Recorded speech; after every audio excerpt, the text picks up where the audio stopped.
Bonjour à toutes et à tous, nous sommes le samedi 26 avril au Salon international du multicoque de la Grande Motte. Il fait un temps magnifique, c'est le JT du salon présenté par le magazine Skippers et ses partenaires Nani et Pantanus.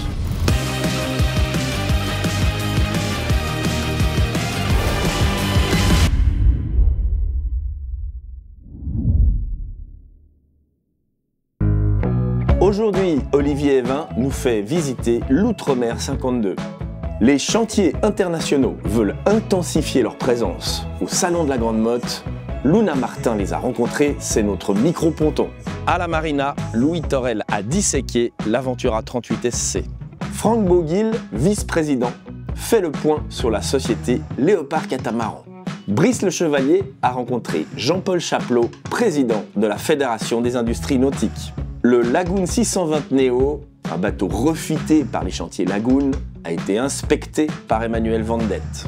Et on démarre par la visite d'une très belle unité. L'Outremer 52 a été visité par Olivier Evin. Pierre-Antoine, bienvenue à bord de l'Outremer 52, ce bateau du chantier Outremer, incontournable dans le monde du catamaran de grand voyage, vient remplacer le 51 qui a connu un énorme succès, beaucoup de familles autour du monde à bord du 51. Donc lourde tâche que de remplacer, a priori réussi avec brio.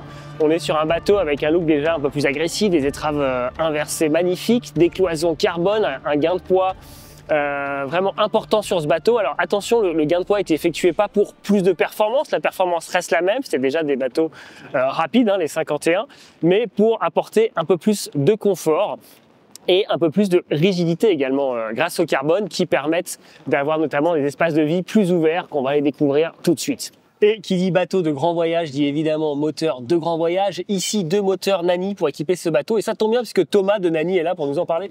Alors justement, c'est 2 moteurs N450, donc 50 chevaux, équipés de SD12, qui équipent donc tous les Outremer 52. Outremer, c'est un chantier qui sait faire des bateaux de grand voyage, des bateaux sécurisants. Crashbox avec les soutes à voile avant, crashbox également à l'arrière avec les cales machines, cockpit très sécurisant pour les longues traversées en famille et également grâce à toutes les manœuvres qui sont rapportées ici. Donc en navigation nocturne, nous pouvons avoir la barre en position basse et manœuvrer toutes ces voiles depuis les winches sur bâbord et tribord ici. Et par les belles journées, pour mieux profiter, on peut remonter la barre en position verticale, voire carrément à l'extérieur du bateau pour mieux voir son génois et l'angle de tacle de son génois. Très bel espace intérieur également, une grande baie vitrée. Le carbone n'a pas que des avantages en termes de poids, il a aussi des avantages en termes de rigidité, ce qui permet d'avoir ces grandes ouvertures par rapport à l'ancienne génération. Donc on a une transition beaucoup plus douce entre la partie intérieure et la partie extérieur. Un gros travail sur la ventilation a été fait, toujours dans l'idée d'avoir un gain de poids et d'éviter d'avoir une climatisation. Donc le bateau est extrêmement bien ventilé. Allons visiter les cabines. Le bateau est disponible en version 4 cabines ou 3 cabines, ici aménagé avec sa coque propriétaire. 3 cabines donc, 2 cabines dans l'autre coque. Beaucoup d'espace, un grand dressing, une très belle salle de bain que je vous laisse admirer. Avec cette Outremer 52, confort et sécurité pour des beaux voyages autour du monde, mais on n'oublie pas la performance. Un Outremer 52 sur 2 est commandé avec un gréement carbone complet et une barre franche est disponible à bâbord pour profiter encore plus des sensations que peut procurer ce navire exceptionnel. Merci Thomas. Pierre-Antoine, c'est à toi. En tout cas, moi ici sur cette Outremer, j'ai qu'une seule envie, c'est de partir faire le tour du monde. Certains sont venus avec des bateaux, d'autres pour l'instant n'ont que des stands, mais ils s'annoncent très intéressés pour intensifier leur présence à la Grande Motte. Luna Martin a rencontré les chantiers internationaux. Et oui, je suis au cœur du salon et j'ai pu poser la question à différents chantiers internationaux de la raison pour laquelle ils sont présents et si un jour on pourra voir leur bateau dans le salon sur l'eau. We are Far East, come from China, and for 20 years we produced dinghies and keelboats, and now we bring up a new catamaran with a 42 foot, and I think it's a new talent for us, but we have confidence to make it better and better. I think next year we will keep a living real boat come to the La Grande Motte. Actually, we are a brand new company based in Spain, in Girona, so it's just 3 hours from here. And we are a new company from this year, and we just are here to present our new catamarans. Bonjour, on se demandait la raison pour laquelle vous êtes présent sur le salon. C'est très simple, nous avions un chantier dans les Caraïbes qui a fonctionné pendant 23 ans et nous délocalisons, nous sommes installés au Portugal. Et depuis 3 ans, nous sortons notre 3e bateau actuellement. Et il est important d'être présent au Salon international des multicoques. Will one day at the Grand Motte be able to see your boats? Absolutely, yes. So we've got a number of boats in construction at the moment. Our full range is from 40 foot up to 80 foot. And we hope next year, fingers crossed, we will have a boat here. Comme nous avons pu le voir, la Grande Motte attire de plus en plus d'exposants internationaux avec des réponses extrêmement intéressantes. Je te repasse la parole. Louis Torel est à la Marina Powercat. Louis, tu prends le soleil sur quel bateau aujourd'hui ? Alors Pierre-Antoine, on est aujourd'hui à bord de l'Aventura 38 SC. Aventura, c'est un chantier qui a été créé il y a 25 ans à La Rochelle, qui a déménagé il y a une vingtaine d'années en Tunisie à Bizerte. Le chantier produit environ 40 bateaux par an, avec une capacité totale d'environ 70 bateaux. Pour parler de ce bateau, donc là on se trouve au niveau du salon de pont. On remarque qu'on est bien isolé du reste de l'extérieur, tout ça, ce qui donne, on peut imaginer, quand le bateau est à quai, une certaine isolation. Je t'invite à me suivre pour découvrir l'intérieur de la timonerie. L'Aventura 38 SC est proposée ici en première mondiale. C'est la première fois qu'on a l'occasion de le voir sur un salon nautique. Cette version est équipée de 2 moteurs inboard avec ligne d'arbre sur une coque complètement planante. Il est également proposé en moteur hors-bord. Les performances en hors-bord, pour la vitesse de pointe, on atteint à peu près 35 nœuds. Sur un modèle inboard comme ça, la vitesse optimale se situe autour de 18-19 nœuds, avec un range maximum approchant les 600 000 nautiques à 7 nœuds, avec 1200 litres de gasoil. Une option intéressante sur ce bateau qui fait en ordre de marche 5,60 m de large, c'est ces 2 bordées déployantes de chaque côté qui permettent d'avoir un espace très large dans le cockpit arrière allant jusqu'à au-delà de 7 mètres. Je te propose de finir la visite avec la cabine propriétaire à tribord. Alors ce bateau offre des espaces intérieurs assez volumineux pour un 38 pieds.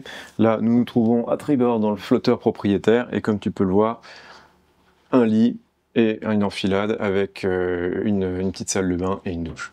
Alors voilà, la visite de cette Aventura 38 se termine. J'avoue que je suis séduit. Avant de signer le chèque, avant de voir pour le financement, il faut quand même que je passe chez mon assureur pour voir ce que ça va me coûter. Et voilà, ça tombe bien, on tombe sur Nicolas de chez Pantanus qui va nous donner quelques infos. Dis-nous tout. Donc difficile de parler de montant d'assurance parce qu'il y a un grand nombre de facteurs qui entrent en ligne de compte. Bien sûr, il y a la valeur du bateau, mais également l'usage que tu vas en faire. Est-ce que tu vas le louer? Est-ce que tu vas l'utiliser à titre privé? Ou est-ce que tu vas naviguer avec? Donc, toujours compliqué de bien définir ça. Mais toujours très important, le prix, c'est pas tout dans l'assurance, les garanties, il y a vraiment des choix importants à faire au moment où tu assures. Ok. Merci Nicolas. Avec plaisir. Voilà Pierre-Antoine, c'est fini, je te repasse l'antenne. Pour ce 3e JT du salon, nous sommes accueillis sur cette magnifique unité, un Léopard 46, produit de la société Léopard, catamaran, dont vous êtes le vice-président responsable vente de bateaux et développement de produits, Léopard catamaran bien sûr, mais également Sunsail et Mooring, Franck Boguil, bonjour. Bonjour. Merci de nous accueillir ici sur ce Léopard 46. Alors, Léopard, c'est une société évidemment connue au Salon de la Grande Motte, mais de manière générale partout dans le monde. Quelle est son histoire ? Alors, en fait, les premiers bateaux qu'on avait commandés de Robertson & Kane, c'était en fin 95, première livraison 97 pour Moorings. Et en fait, après 2-3 ans, on a eu des demandes de clients qui voulaient acheter le bateau, comme on le propose dans les programmes de gestion Moorings, mais sans le programme de gestion. Donc en fait, à l'époque, j'avais fait un petit contrat avec Robertson & Kane de 2 pages et on a lancé Léopard en 2000. Et on a tout simplement pris des bateaux Moorings sur lesquels on a changé le logo. J'ai dû dépenser, je crois, $500 sur le logo. Et c'était le départ de Léopard. On ne savait pas bien sûr que ça allait devenir une marque mondiale. 6 unités, 6 modèles, pardon, 3 voiles, 3 moteurs. C'est ça. Beaucoup de gens qui se pressent, en tout cas sur le stand Léopard, de manière générale au Salon international La Grande Motte. Quel est le succès? Quelle est la philosophie de la société qui fait le succès chez Léopard? Alors Léopard, bon déjà c'est des bateaux qui sont marins, qui sont robustes. Et on essaie d'avoir en fait le meilleur compromis entre la performance et le volume des bateaux. Alors bon, il y a toute une série de choses qui sont consistantes au fil des modèles. Et évidemment, sur celui-là, il y a toute une série aussi d'éléments qui sont complètement nouveaux. Léopard 46, dernier né de la famille Léopard, première européenne ici au Salon de la Grande Motte. C'est un bateau particulier, quel est son ADN ? Alors l'ADN, déjà, bon, l'ADN est consistant avec les générations précédentes et toute une série d'éléments nouveaux sur le bateau. L'ADN Léopard, c'est de toute façon un bateau robuste, marin, et qui a en fait le meilleur, je dirais, compromis entre performance et volume. Donc c'est des bateaux qui marchent bien à la voile, et qui sont robustes, qui sont résistants, et qui sont aussi des bateaux bien adaptés à la gestion, location, mooring Saint-Saëns, et aussi pour les propriétaires. Et en tout cas, on y est très bien, on peut vous le confirmer, puisque c'est le lieu de notre plateau, de ce 3e JT du salon. Merci beaucoup, Franck. Et évidemment, on va passer encore toute la fin de la semaine ensemble à admirer ces bateaux chez Léopard et tous les autres catamarans, qu'ils soient Powercat ou catamarans à voile du salon de la Grande Motte. Brice Le Chevalier a rencontré Jean-Paul Chapelot, le président de la Fédération des industries nautiques. Ils ont fait le point sur le salon de la Grande Motte et sur la situation économique un peu difficile de l'année 2025. Jean-Paul, en tant que président de la FIN, pouvez-vous nous dire comment se porte l'industrie nautique aujourd'hui dans ce contexte général ? Le contexte général est avec pas mal d'incertitudes. Ce sont des situations que notre industrie a souvent connues. Elle est habituée à avoir des périodes de grande progression, des périodes de plus de récession. Donc aujourd'hui, on est plutôt vers la marée basse. La question qui se pose, c'est combien de temps ça va durer, comme toujours, mais notre entreprise a quand même l'habitude de ces situations, est résiliente à ces situations. On a des marques, notamment en France, très solides, des réseaux de distribution résilients et aussi un ensemble qui sait s'adapter à ces situations. Donc le principal pour notre industrie, c'est que nos clients sont toujours là, un peu en attente, mais plus que jamais, ils ont envie de naviguer, donc je reste confiant, avec un peu de patience. Alors ici à la Grande Motte, les clients sont là sur les premiers jours. Vous avez repris l'organisation du salon il y a 2 ans, ou l'an passé. D'après vous, qu'est-ce qui garantit la pérennité d'un tel salon ? Alors ce salon, nous l'avons repris à la demande de la majorité des exposants, constructeurs, parce que c'était important de garder son DNA et d'accompagner son développement. Donc ce salon, sa pérennité, on le voit aujourd'hui par toutes les nouveautés présentes. Il y a 11 nouveautés mondiales, ce qui n'est pas rien, sur 75 bateaux. Et surtout, la plupart des bateaux ont beaucoup d'innovations. Beaucoup d'innovations dans le développement durable, que ce soit la carbonation ou des enjeux autres de matériaux sur les bateaux. Donc pour moi, il faut qu'on accompagne ce développement de cette industrie, de ce monde spécifique du multicoque, qui a une ambiance très particulière, mais qui fait que quelque chose se passe, que les prospects viennent, qu'ils ont envie d'avoir des projets avec nous. Donc je suis confiant sur ce qui va se passer demain et nous allons évoluer, nous allons parler avec la ville de la Grande Motte notamment là aujourd'hui, nous allons encore évoluer pour améliorer ce salon et lui donner encore une dimension plus importante. Très bien, merci beaucoup. Alors nous on l'accompagne depuis le début et on va continuer dans cette mission. Le chantier Lagoon remet ses bateaux à neuf, c'est le cas du Lagoon 620 Neo qu'Emmanuel Vendette a inspecté pour nous. Alors Pierre-Antoine, je suis à bord d'un bateau, d'un catamaran qui n'est pas neuf. Et oui, celui-ci, c'est dur à croire, il a été construit en 2012. Il s'agit du Lagoon 620 numéro 19. Il a été complètement refité avec le Super Pack numéro 4, préparé par le chantier à Montfalcon, tout près de Trieste. Je vais te faire découvrir ce bateau qui est vraiment comme neuf, c'est à s'y méprendre. On y va. Alors voilà, là on a un volume absolument incroyable, parce que le Lagoon 620, c'était un best-seller de cette catégorie à cause de ce volume. Non seulement tout a été remis à neuf, les boiseries sont neuves, les vaigrages sont neufs, l'éclairage est neuf, mais structurellement, on n'a pas touché lourdement la structure. Mais là, par exemple, ici, il y avait une énorme table à cartes, bon, qui avait ses aficionados, mais ici, on l'a refaite complètement. C'est-à-dire que dans le pack numéro 4 que propose Lagoon, il est possible de retoucher les aménagements à sa guise. Alors le premier pack, il démarre à 400 000 €, il y en a 4 donc, et ce bateau, il vaut quand même 1 million d'euros de moins qu'un bateau neuf de taille équivalente. Et c'est là tout l'intérêt du refit.